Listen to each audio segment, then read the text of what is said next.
12-13 दिन में दिल्ली में कोरोना के केसेस डबल हो जा रहे हैं। अभी जो डेटा प्रेजेंट किया गया उसमें ये बताया गया कि 30 जून तक दिल्ली में 15,000 बेड्स की आवश्यकता होगी, 15 जुलाई तक 33,000 बेड्स की आवश्यकता होगी और 31 जुलाई तक 80,000 बेड्स की आवश्यकता होगी। हाँ, 15 जून तक 44,000 केसेस होंगे और करीब 6,600 बेड्स की आवश्यकता होगी। 30 जून तक 1 लाख केसेस पहुंच जाएंगे और 15,000 बेड्स की आवश्यकता होगी।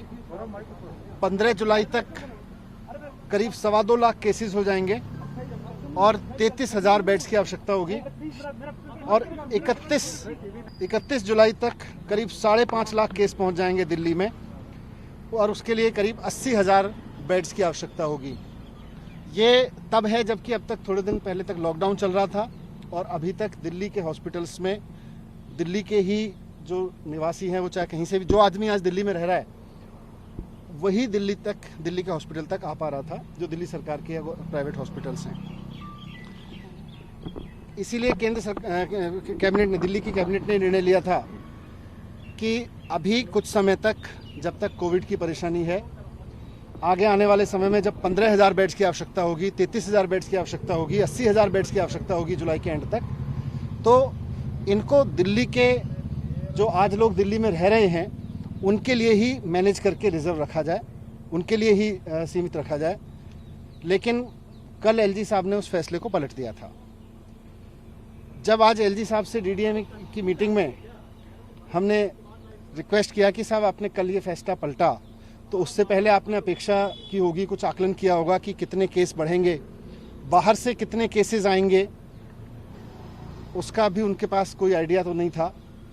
मैंने उनसे ये भी रिक्वेस्ट किया कि सर, हो सकता है आपने इस बात का भी आकलन किया होगा कि कितने बेड्स की आवश्यकता पड़ेगी वैसी स्थिति में जब सारे देश से दिल्ली में केस आएंगे, तो उसका भी उनके पास आकलन नहीं था। इतना ज़रूर है कि अगर पुराने ग्रोथ रेट को माने दिल्ली में, तो 12.6 डेज पर जो डबल होने का है उसमें सबकी सहमति थी कि आने वाले समय में 30 जून तक दिल्ली में 15,000 बेड्स चाहिएंगे, 15 जुलाई तक 33,000 और 31 जुलाई तक 80,000 बेड्स चाहिएंगे। तो ऐसे में एलजी साहब ने जो कल फैसला लिया कि दिल्ली के हॉस्पिटल्स को सबके लिए खोला जाए, उससे दिल्ली के जो लोग अब दिल्ली में रह रहे हैं उनके लिए बड़ा संकट पैदा हो गया है। हमने एसडीएमए की मीटिंग में ये मुद्दा उठाया था, एलजी साहब ने उस पर सहमति नहीं जताई। अब उसकी जिम्मेदारी कौन लेगा? कल को अगर केसेस इसी रूप से दिल्ली में बढ़ते हैं और बाहर से भी आके 2 दिन में, 4 दिन में, 10 दिन में दिल्ली के जो अभी अवेलेबल बेड्स हैं वो भर जाते हैं, तो इतने सारे केसेस जब आगे आएंगे और इतने सारे बेड्स की ज़रूरत पड़ेगी तो वो कहाँ से आएंगे? अभी इसका जवाब एसडीएमए की मीटिंग में हमने उनसे यही कहा कि इसको रिकंसीडर करें। उन्होंने मना कर दिया था रिकंसीडर करने से, लेकिन अब जो भी है हम उसको लागू करेंगे और हम कोशिश करेंगे कि दिल्ली में देश के जितने ज़्यादा से ज़्यादा लोगों की सेवा हो सके और दिल्ली के लिए भी पूरी कोशिश रहेगी जितना मेडिकल फैसिलिटीज़ को एक्सपेंड कर सकें, जितना अधिक से अधिक संख्या में ऑक्सीजन बेड्स और ये सब खरीद सकें।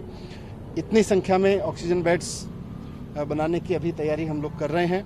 कम्युनिटी स्प्रेड पर भारत सरकार के अधिकारीगण भी आए हुए थे। उनका कहना था कि अभी दिल्ली में कम्युनिटी स्प्रेड की स्थिति नहीं है, इसलिए अभी उस पर चर्चा की ज़रूरत नहीं है। मैंने कहा था कि देखिएगा, दिल्ली के अंदर बहुत सारी बड़ी संख्या के अंदर जो केसेज आ रहे हैं उनका कॉन्टैक्ट पता नहीं लग रहा है और कई सारी जगह जैसे टेस्ट कराए, इवन एलजी हाउस में भी टेस्ट कराया गया तो कई सारे लोग निकले थे, उनका सोर्स पता करना मुश्किल था। तो दिल्ली के अंदर अब हम टेक्निकलिटी में ना जाएं, और कल एम्स के डायरेक्टर ने खुद कहा था कि दिल्ली के कंटेनमेंट जोन्स में कम्युनिटी स्प्रेड है, परंतु क्योंकि टेक्निकल इशू है इसके बारे में फैसला सरकार ही कर सकती है। बता सकते हैं कि कम्युनिटी स्प्रेड है या नहीं, हम तो कैसे स्प्रेड है, हम तो ये कह सकते हैं भाई स्प्रेड है, दिल्ली में बढ़ रहा है, बहुत तेजी से बढ़ रहा है। अब उसका वर्ड जो कम्युनिटी स्प्रेड वर्ड यूज करने की अधिकार तो केंद्र सरकार के पास वही बता पाए। मैं बता सकता हूँ आपको, दिल्ली के अंदर प्राइवेट हॉस्पिटल्स में 50% लोग बाहर से इलाज कराने आते हैं और बड़े सरकारी अस्पतालों में 70% लोग दिल्ली से बाहर के होते हैं। अभी जब लॉकडाउन था दिल्ली में सभी हॉस्पिटल्स में एवरेज ऑक्यूपेंसी 10% से भी कम थी, प्राइवेट में भी और सरकारी में भी 10% से भी कम ऑक्यूपेंसी थी। बहुत सारी सर्जरीज, बहुत सारे लोगों का इलाज प्लान सर्जरीज होती हैं। प्लान सर्जरीज का मतलब ये होता है कि प्लानिंग करके आदमी कराता है, वो 10-10 दिन 15-15 दिन अस्पताल में रहते हैं। जब वो लॉकडाउन के दौरान 2 महीने पोस्टपोन हुई थी, तो अभी फर्दर 1-1.5 महीने के लिए और हो सकता था, जिसकी वजह से दिल्ली में इतनी बड़ी संख्या में बेड मिल सकते थे। अभी मनीष जी ने जैसे बताया 31 जुलाई को सिर्फ दिल्ली वालों के लिए, मैं दिल्ली से बाहर की बात नहीं कर रहा हूँ, सिर्फ दिल्ली वालों के लिए 80,000 बेड चाहिए। अब इतनी बड़ी संख्या में अगर आपको बेड चाहिए तो कम से कम जो प्लान सर्जरीज हैं, प्लान वाले काम है, वो कम होंगे, तभी वो बेड मिल पाएंगे।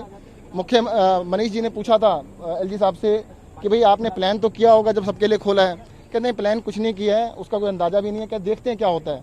ये देखने वाली अंदाजे वाली बात पे आ गए हैं, थोड़ा सा मुश्किल काम है।